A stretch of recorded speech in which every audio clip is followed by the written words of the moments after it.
Jurassic World 2 is kind of 2 movies in one, maybe 3. Our first movie has the heroes reluctantly convinced to go back to Jurassic Park in order to save someone that they care about from the impending dangers there. The second kind of movie is the dinosaurs are transported from the island on a boat to some location in California.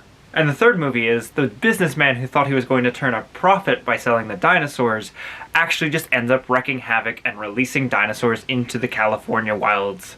No wait, that can't be right. That's Jurassic Park 2. What's that one called? That one's called The Lost World. No, that can't be it. If that were it, then Jeff Goldblum would be in it. Alright, we caught him. Jurassic World 2 is Jurassic Park 2.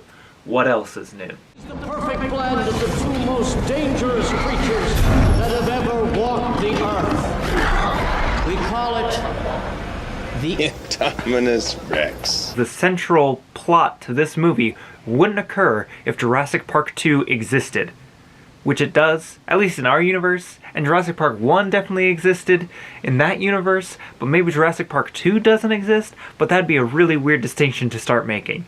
Like, if you don't know what I mean, in Jurassic World 2, Isla Nublar is going to explode because it was on a volcano, because of course it was, and the volcano wasn't active, but now it's active because of course it is. An extinction-level event will kill off the last living dinosaurs on the planet. And the bad man business guy is just like, we have a piece of land, a new home where the dinosaurs will be secure and free. if Jurassic Park 2, Lost World exists, the Lost World is Isla Sorna, which is already another island where dinosaurs exist.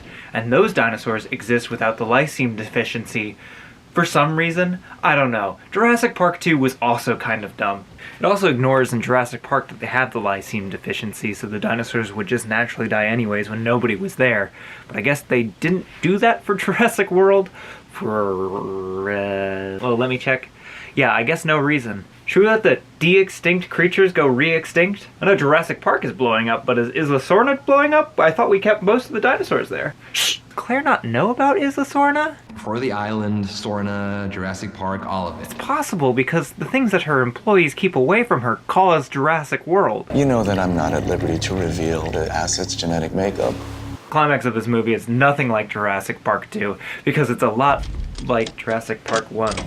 There's a lot of scenes and callbacks to Jurassic Park 1, and maybe I'm in the wrong, or maybe I'm just sick of remakes. Oh, if you see a scene from Jurassic Park 1, you're gonna like this movie too, right? No, it's gonna make me go, wish I was watching Jurassic Park 1. Hey, do you remember those movies you really like? Well, don't remember them too much. This bit with the Indoraptor opening the door just made me feel like, They fly now. They've been using them since the Clone Wars. they open doors now? Yeah, they've been opening doors since the first movie, where you first saw this shot. Theme is usually something that the main characters learn along the way. In this one, I don't know if they say a theme, but they do throw some stuff out there. Here is my best guess. So we have the basic theme where messing with DNA and technology is a bad thing. You know, all Jurassic Parks are about, oh, you can't just take what the last person did, take the next step without thinking about the repercussions of it. Otherwise, why would you make an Indoraptor? It's like they haven't even seen the other 4 films. But what does Claire learn this time? I think, at the start, she's like, we need to save the dinosaurs. To which I say, why? But at the end, she's presented with the challenge of she could press a button to open the door to save the dinosaurs. And she very nearly does it, but then she doesn't.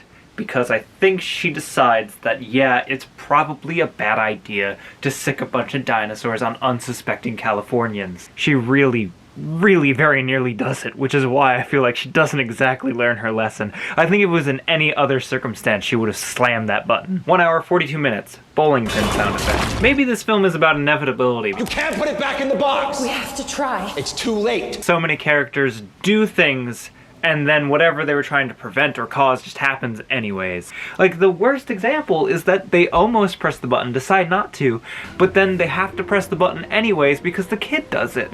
And they should be held responsible for that because they saved the kid. Where are your parents? I am my parent. Whoa! Hey, can you still track them? Not anymore. That's alright, a helicopter passes by and it's docked right over there. Maybe I can escape this dinosaur by going into this elevator and using the keypad, which requires numbers to close the door. good design. Doesn't matter because the Indoraptor used its tail to destroy the keypad, and naturally, the door's open now. I guess that's a safety feature. We hit that town, we call the cavalry, shut this down. No, you have to stay in this movie. We're gonna capture you now because we knew that you were thinking about leaving. That one's egregious. We waited until right now to capture you. We needed somebody to drive that van. That's probably it. It's about the inevitability of Jurassic World 3. I'm pretty excited about the concept of Jurassic World 3 Dominion. I think the idea of dinosaurs being around and like just a part of life is a really cool thing that I'm excited for a movie to explore. Hopefully they do it in a cool way, and hopefully they have a better reason for why there's dinosaurs everywhere than the 12 dinosaurs escaping from that one centralized location in California. Hungry! This movie's dumb. It's not even dumb in a cool way. That's my least favorite thing about this, because things can be dumb in really cool ways. I love the movie Abraham Lincoln Vampire Hunter. Everything in that movie is outrageous, but that's why it's so good. I'm so hungry. I wish I had dino chicken nuggets. Could you imagine? The foresight. Be thankful I'm not making a how to make delicious chicken nuggets video. I could. It'd be good. There are two swings in this movie that just so upset me because they didn't swing hard enough. The first one will haunt me until the day that I get to write and direct my own Jurassic Universe series, which is when they were being like, ooh, this little girl has a mysterious secret. She's half dinosaur. She's part human, part dinosaur. It has to be. It'll be so cool. She's part raptor. Ooh, no, she's just a clone. That's worse than just being a Palpatine. But it seems kind of nonsense because it seems like a really weird thing to keep to be a big secret, and they reveal it from the bad guy being like, you don't want that kid, that kid's a clone. I don't care. I don't know why the bad guy wants the kid either. That's a confusing relationship. They swung harder and made it part dinosaur. I would have been like, this is the best movie I've ever seen. The other one, it's so upsetting because once I tell you what they should have done, you're gonna be like, how did they not see that? At this point, it's just bad screenwriting. Once locked on, the acoustic signal triggers the attack.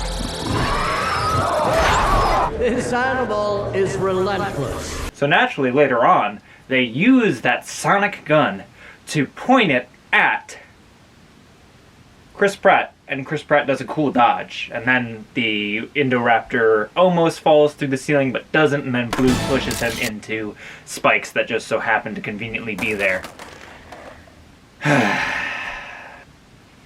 It's fine. It's fine. The Indoraptor was already chasing Chris Pratt. What they could have done, The only thing hard enough to penetrate it is itself.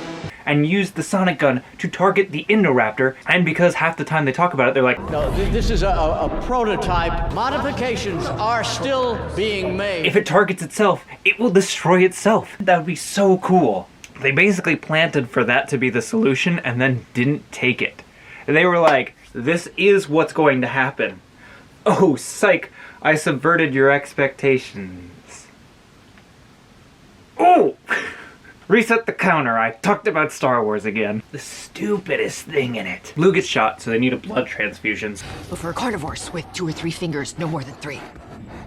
The T-Rex, I guess, is the closest they've got, which sounds fake to me. Shouldn't they, like, check for blood types or something at least? And their blood type should be close enough. They put T-Rex blood into Blue, and later, Henry Wu is like, I need to get some 100% pure, refined raptor blood in order to make my Indoraptor work. But I did an intravenous blood transfusion with a T-Rex, so it's a sock drawer in there. You what? You know how blood transfusions work?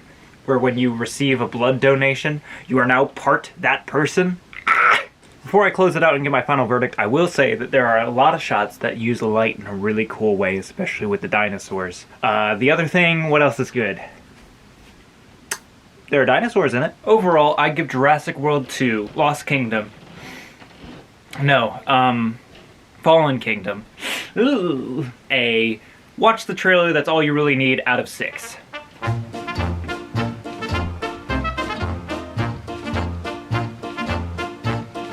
What do you think? Is that an end screen?